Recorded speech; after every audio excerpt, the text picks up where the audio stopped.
The dinner was designed to display perfection. Crystal glasses reflected soft golden light, a live orchestra played quietly in the background, and every table was covered in white linen, rare flowers, and polished silver. Invitations to this private event were reserved only for executives, investors, and people who controlled entire markets. He walked through the room with the confidence of someone who believed his position was unshakable, greeting powerful figures, smiling for cameras, and enjoying the attention that followed him everywhere. His wife remained slightly behind him, elegant but silent, her presence almost invisible to those who mattered most. When a group of influential guests gathered around their table, he began telling stories about his rise, emphasizing his intelligence, his vision, and his discipline. Then, as laughter grew louder, he made her the subject of his jokes. He described her as someone who never understood business, someone who would have been nothing without him, someone who existed only because of his success. The laughter that followed was uncomfortable, scattered, and hesitant, but he took it as approval. She listened without reacting. Her expression did not change. What no one at the table could see was the history behind her silence. Years earlier, when he had struggled to secure his first investments, she had been the one who provided the initial capital through private funds, family trusts, and discreet partnerships. She had structured the legal framework that protected the company, arranged the early contracts, and quietly guided the growth that eventually placed him in the position he proudly occupied. The empire he claimed as his own had been built on systems she had created, and his name had been placed in front of it only because she had allowed it. When the dinner ended, he left the venue surrounded by applause and congratulations, convinced that his authority was stronger than ever. She returned home alone, without argument, without tears, without explanation. Before dawn, documents were filed, accounts were reviewed, and legal instructions were executed. Layers of ownership that had remained hidden for years were activated. Trusts were restructured. Authorizations were revoked. The foundation beneath his power was quietly removed. He woke up to a silence that felt unfamiliar. Calls went unanswered. Messages were left unread. His access to company systems failed. By midday, emergency meetings were being held without him. By afternoon, his financial accounts were frozen pending review. The people who once relied on his approval now waited for authorization that no longer came from his name. By the following morning, the truth became impossible to ignore. His authority had been dissolved. His shares had been transferred. His title had been suspended. Contracts he believed were secured under his control were no longer his to approve. The empire he had mocked others from now stood beyond his reach. Meanwhile, the structure she had protected for years returned fully into her hands. She moved without spectacle, issuing instructions through legal teams and financial officers who had always known the truth. Operations continued without disruption. Investors remained confident. The company did not collapse. It simply corrected itself. News of his fall spread quietly through private networks. There were no public scandals, no dramatic statements, no interviews. Only a sudden absence of his name from decision-making circles. Invitations stopped arriving. Meetings were cancelled. The room that once opened when he entered now remained closed.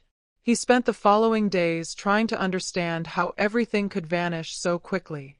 The truth settled slowly and painfully. The power he believed was his had never belonged to him. It had been borrowed, protected, and silently managed by the woman he had humiliated for applause. By the time the world fully realized what had happened, the transition was complete. The company stood firm, stronger than before, guided by the same unseen hand that had built it from the beginning. The man who once mocked his wife at a luxury dinner was left with nothing but the echo of his own words and the quiet understanding that he had lost everything in a single night. Days turned into weeks, and weeks into months, but the emptiness around him only grew louder. The apartment that once felt like a temporary stop between meetings now felt permanent and unfamiliar. His schedule, once controlled by assistants and alerts, became an open stretch of silent hours. Each morning began with the same reflex to check messages that never came. He tried to reconstruct the story in his favor. Private calls were made, old contacts were approached, and former partners were invited to quiet lunches where he carefully chose his words. He spoke of misunderstandings, internal shifts, and strategic changes that he implied were temporary. But the answers he received were polite, distant, and final. The same networks that had once amplified his influence now treated him as a closed chapter. She, meanwhile, expanded the structure she had reclaimed. Long postponed investments were approved, internal policies were redesigned, and new leadership programs were launched to protect the company from ever being centered around a single public figure again. What she built was not driven by pride, but by permanence. Her presence did not fill rooms with noise, but with certainty. The difference between their paths became more defined with time. He chased explanations and sympathy. She delivered results. He searched for relevance. She created systems that no longer required visible power to function. The empire grew, not louder, but stronger. Eventually, even the private whispers about his fall became rare. His name no longer carried curiosity, only closure. The world that once applauded him now moved without noticing his absence.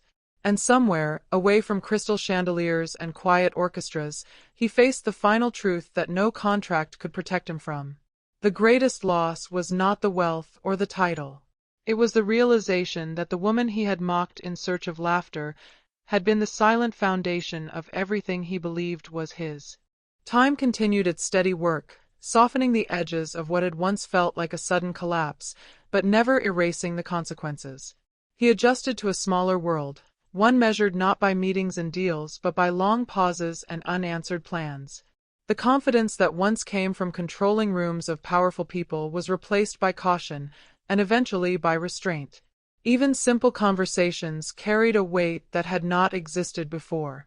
She, on the other hand, shaped an entirely new chapter for the empire. Expansion moved into international markets, partnerships were formed with institutions that valued stability over spectacle, and philanthropic initiatives quietly took root.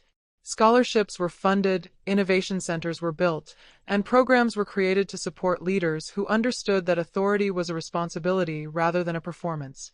Her influence extended beyond profit, leaving marks that would continue long after daily headlines shifted. The contrast between what he lost and what she built became more than personal. It became an unspoken lesson in the circles that mattered most. Respect replaced noise.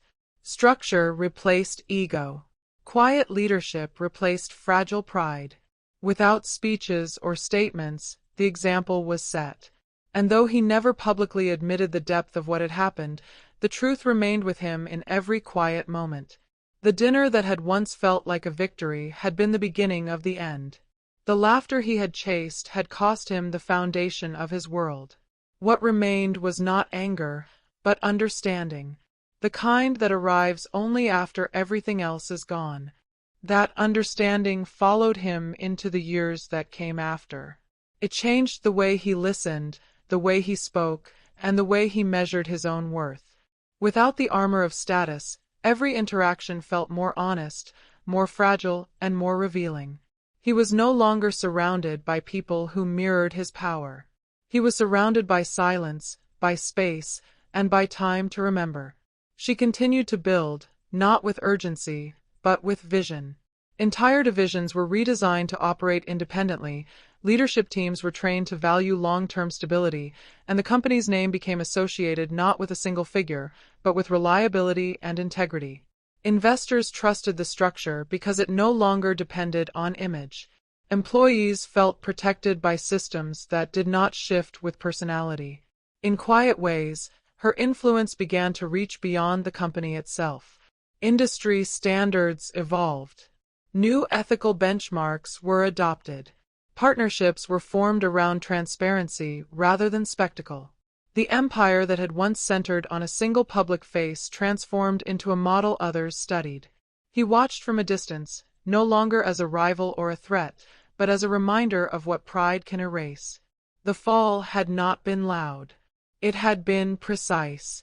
It had not shattered the company. It had corrected it. And though he never returned to the world that once defined him, the lesson of that night remained clear. Power does not need to announce itself. It does not perform. It does not mock. It builds quietly, waits patiently, and reveals itself only when necessary. Years passed, and the city that once knew his name forgot it.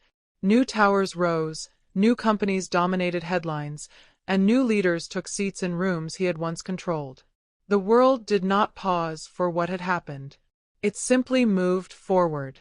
He found a quieter rhythm of life, one measured by ordinary routines rather than exclusive events. There were no galas, no private dinners, no invitations embossed in gold. What remained were simple mornings, long walks, and evenings filled with reflection. In that stillness, the memory of the laughter from that luxury dinner sometimes returned, no longer as humiliation, but as a reminder of how easily applause can disappear. She continued to expand her vision beyond profit. Entire communities felt the impact of the systems she built. Educational programs opened doors for students who had never imagined access to opportunity. Research centers pushed industries forward. Her leadership became less about power and more about permanence, shaping futures rather than headlines. The distance between their paths was no longer measured in wealth, but in purpose. One life moved inward, the other expanded outward. And though their stories remained linked by a single turning point, the world only remembered one of them as the architect of something lasting. The man who once mocked his wife for applause became a quiet figure in a moving city. The woman he had underestimated became a silent force shaping what came next.